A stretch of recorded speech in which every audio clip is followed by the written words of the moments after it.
Creatures as tall as buildings are seen. 네, 영화는 2025년을 시대 배경으로 하고 있죠.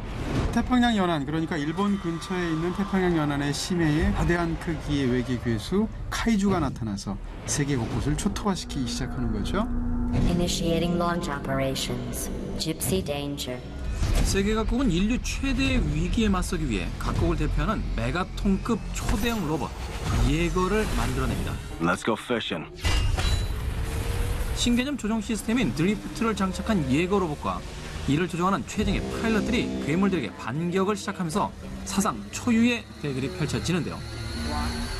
과연 카이주와 예거의 최후의 결전, 승자는 누가 될까요?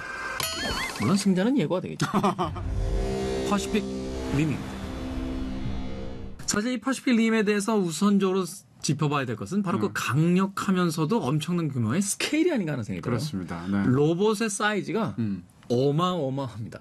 엄청나게 크죠. 네, 영화에서 보면 사실 제일 멋진 장면 중에 하나인데 예거하고 카이주가 싸우게 될 때 예거가 거대한 유조선인가요? 선박인가요? 이걸 손에 쥐고 스르렁스르렁 그 선박을 끌고 오는 장면이 있는데 그것을 이용을 해서 이제 괴수를 때리게 되는 장면들을 볼 수가 있는데 거대한 그 선박을 한손하게 쥘 정도니까 크기가 얼마나 큰가 이런 거고요. 그렇죠. 네. 그 이전에 이미 이 등장 자체만으로도 어떤 압도하는 분위기가 있어요. 그렇습니다. 사실 이 영화의 그 모든 인상적인 장면 중에서 하나만 고르라면 그냥 바닷속으로 성큼성큼 걸어 들어가는 그 모습 자체예요. 거대한 로봇이 바다를 향해서 그 속에 있는 괴수를 잡으러 철커덩철커덩 거리면서 걸을 때 그때 느껴지는 긴장감이 굉장하다는 생각이 들고요. 네.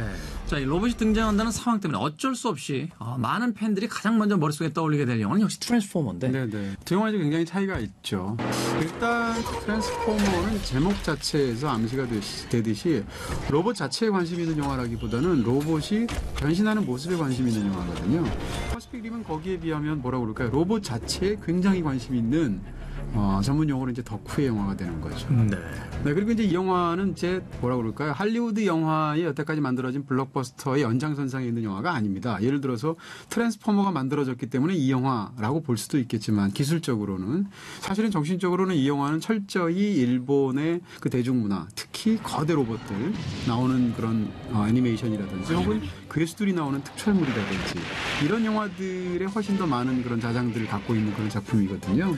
사실 뭐 내용이 가지고 있는 세계관 자체 또는 몇몇 장면에서 약간의 어떤 기시감 같은 게 느껴졌었어요. 그렇습니다. 그리고 또 많은 사람들이 떠올리시는 것 중에 하나가 울트라맨입니다. 울트라맨? 네. 울트라맨은 메뚜기 아닌가요? 그렇죠. 거의 메뚜기처럼 생겼죠. 네. 그래서 이거 울트라맨을 보시게 되면 역시 울트라맨이 지구를 지키기 위해서 외계로부터 날아온 괴수들하고 싸우는 얘기거든요. 그렇죠. 노골적인 재패니메이션에 대한 어떤 오마주 같은 느낌이 영화 속에 담겨져 있는 것 같아요. 심지어 여주인공이 일본 여자지 않습니까? 그렇죠.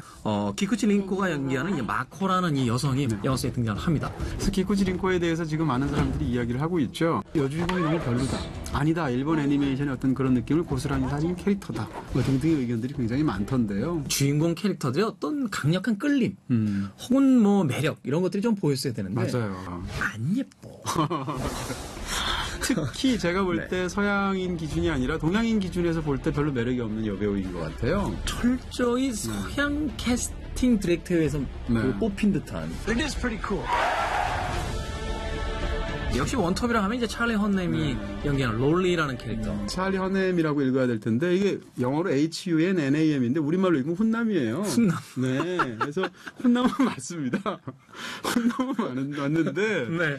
그럼에도 불구하고 영화 속에서 이 찰리 헌넴은 제 역할은 하지만 큰 매력이 없는 쉽게 얘기하면 존재감이 없는 그런 느낌이죠. 그럼에도 불구하고 이드리스 엘바만큼은 굉장하다는 생각이 들고요. 네.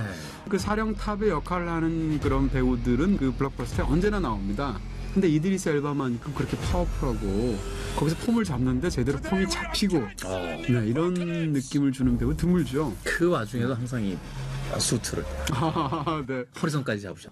하루의 절반은 다림질 하시면서 네. 그런 느낌이. 그렇습니다. 그럼에도 불구하고 이 영화는 사실 스토리가 뭐라고 그럴까요? 좀 실망스러울 정도로 단조롭다라는 건 지적을 해야 될 것 같고요. 네. 그러니까 감정적으로 사람을 건드려주는 최소한의 부분들이 있어야 되는데 이 영화는 사실 각본에서 그걸 마련해 놓고 있습니다. 그게 드리프트예요. 그렇죠. 거대 로봇과 자신을 정신적으로 합치하는 과정에서 조종사의 과거의 것들이 막 플래시백으로 들어가게 되고 네. 그 과정에서 그 인물이 가장 아픈 구석 같은 것들을 멋지게 묘사할 수가 있거든요.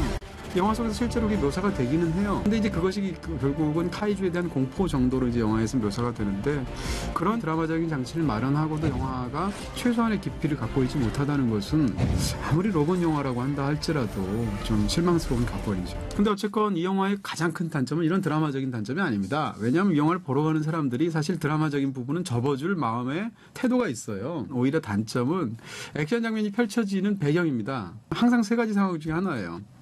비가 오거나, 네, 밤이거나, 바다이거나. 네. 대부분의 경우에 더 안 좋은 곳은 세 가지가 최소한 2개 이상의 조합을 이룬다는 거죠. 비가 오는 밤이라든지, 밤 바다 속이라든지 이런 식으로. 그래서 영화 속에서 벌어지는 그 장면들을 보게 되면 그 액션이 어떻게 이루어지는지는 사실 짐작할 수 있습니다. 왜냐하면 굉장히 느린 액션이고 묵직한 액션이라서 그럼에도 불구하고 그것이 명확하게 보여지진 않기 때문에.